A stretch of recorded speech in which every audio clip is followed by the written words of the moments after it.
Hey all, John aka Whisky and Sound, and I'm back with another episode of Boilermaker Mondays, and I'm back with another Boilermaker pairing which I've gotten from the Hairy Dog website. Now, and the reason why this one caught my attention is because it's really a path that I haven't gone down, and I don't know why I haven't, but I feel the need to do it, and I should do it more often. And that is Japanese whiskey pairing. Now, they've got this available on the website, and it is Nikka from the barrel.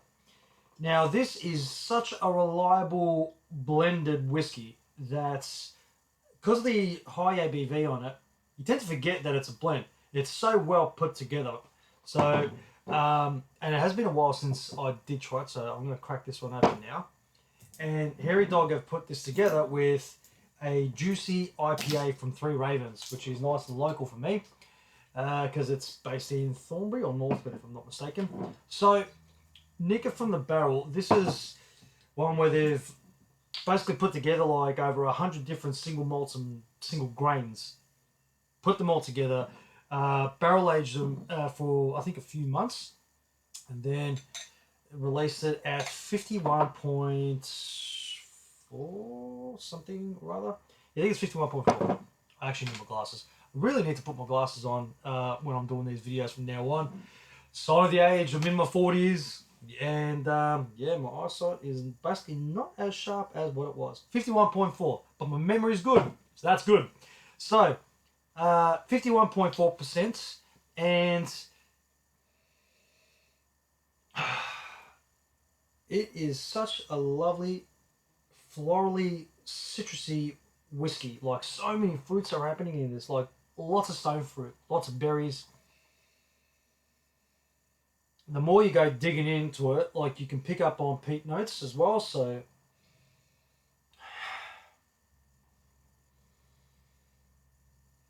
lots of chocolate notes too.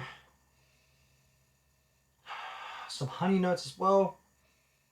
And then that floral note really comes through as well. There's so much happening in this whiskey, and I really think that the ABV helps. Like, I love my high proof blends because it just adds so many more layers to it. Like, it's just amplified as opposed to what you would usually get with your 40%ers. And that's not putting your 40% blends down. It's just the stronger the ABV, it's closer to, hence the terminology from the barrel. It's trying to get all those flavor profiles as close to what your barrel strength is, or just, you know, completely amplified from what it's been sitting in that whole time, which is a barrel. Anyway, enough talk from me. I'm going to have a sip of this, and then I'm going to pour some juicy IPA and suss out how it goes. So, it actually never really occurred to me as to why I didn't go down the path of Japanese whiskey and yeah, Boilermaker pairings. And knowing that they've paired this back with an IPA, I can kind of understand why they've gone down that path, because IPAs are fantastic for your lighter whiskeys. So, or actually, I should rephrase that. They're fantastic for your easy drinking whiskeys that have lots of floral notes, lots of citrus notes in it, particularly non-peated. I know I picked up on peat in this, but it's a real subtle peat. So it's not a massive like a Isla whiskey. It's just a well integrated peat. So this and coming from the whiskey show that I just went to recently, you know, IPAs would actually work well with something along the lines of even the New Zealand bourbon cask whiskey, which is the 25-year-old one, if I'm not mistaken. So, and if you can hear the little one in the background, don't mind her. She's currently fighting being put to sleep at the moment. So, just had a feed, and she'll work it out in her own due time. Right. Anyway, back to the whiskey at hand.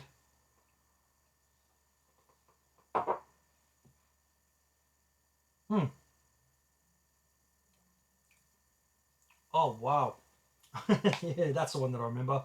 And the peat comes through there. Massive, massive honey glaze, berries, and just rich stone fruits poured with the honey over it. A little bit of, floral blossom over it. And that peat comes through. And the more you sit on it, the more the fruits really come through. Lots of citrus notes. Right.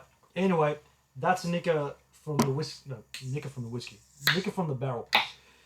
I really need to get this beer into me already. It's been one of those days where, you know what, a Boilermaker could not be any more suitable. So here we are. Right, I love that colour. It just already screams to me. The breakfast juice that you usually see, the multivitamin breakfast juice, that's what this looks like. Oh wow, mega stone fruits. Heaps of well, actually, like there's loads of guava, mango, peach. Oh yeah, I really like that. And that's not over the top hoppy either. That's just really approachable. It is breakfast juice. It's such a fruit juice. Really good. I really like what Three Ravens has done with that. Right, so let's go. Let's go a beer wash first, and then a whiskey rinse. I think I know what way this is going to work out amazing, but yeah, actually, you know what? I'm going to cut to the chase. I'm going to go whiskey wash first, and then beer rinse. I think that is going to be amazing with this pairing. So,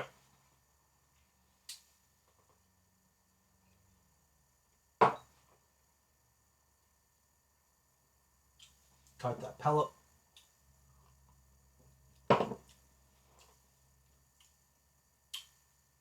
Oh yeah, fruit juice. Now the hop note comes out a little bit more on that, but the peat's kind of disappeared. Okay, so that's it's actually turned into a bit of a cut whiskey. All right, or cut pairing. Nice. I like that. Wasn't expecting it to go down that path, but I like it. I'm all for my surprises. So, yeah, nice. Right, okay, I'm going to reset the palette and let's see how it goes the other way around. Forgive me for my unprofessionalism, but everyone knows that I tend to not give a damn whenever it comes to professionalism on Boilermaker Mondays, because how you see it is, and how I receive it, is how you're all going to get it. I'm not going to sugarcoat it, I'm not going to lie about it, and if I'm in a funky mood, so be it. Adds to the nature. Right, so we're going to go a beer wash, and then we'll do whiskey rinse, and we'll see if I can get another surprise. But I'm thinking this one's going to complement itself a little bit more.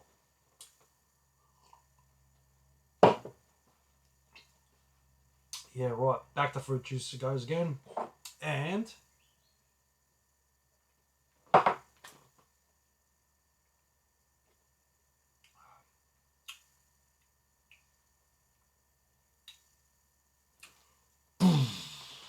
fruit explosion.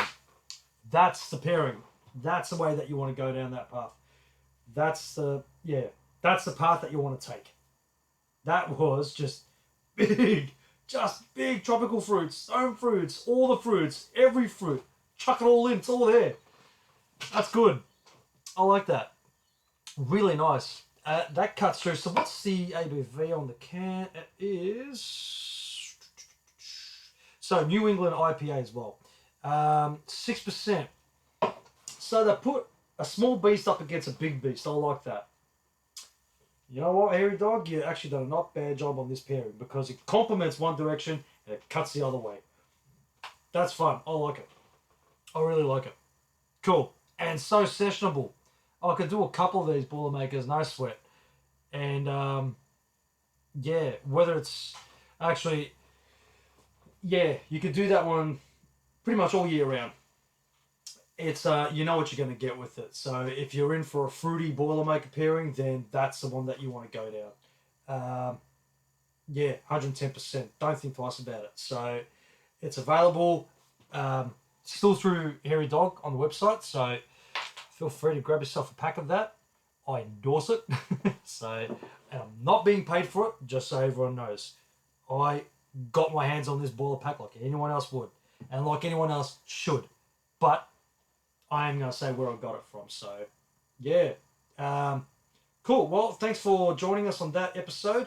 And I've got a couple of other surprises that I'm going to be showing you on the next episode. So please stay tuned. And if you haven't done it already, please like, share, subscribe, support.